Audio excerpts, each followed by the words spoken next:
In this video, I'm going to show you how you can change language on your Arc browser app. If this video helps, please like and subscribe.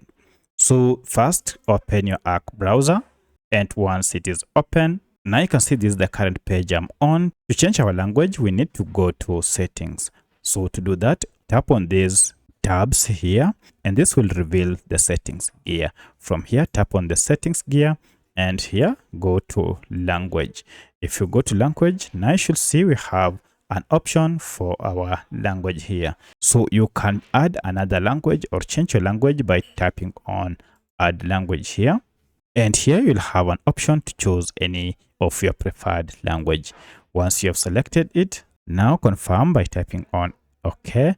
And now if you go back, your Arc Search browser now should communicate in your current or your chosen language. So that's how you can change language in Arc Search browser. If you have any other question, kindly let me know in the comment section. Otherwise, thanks for watching, and let's meet in the next video.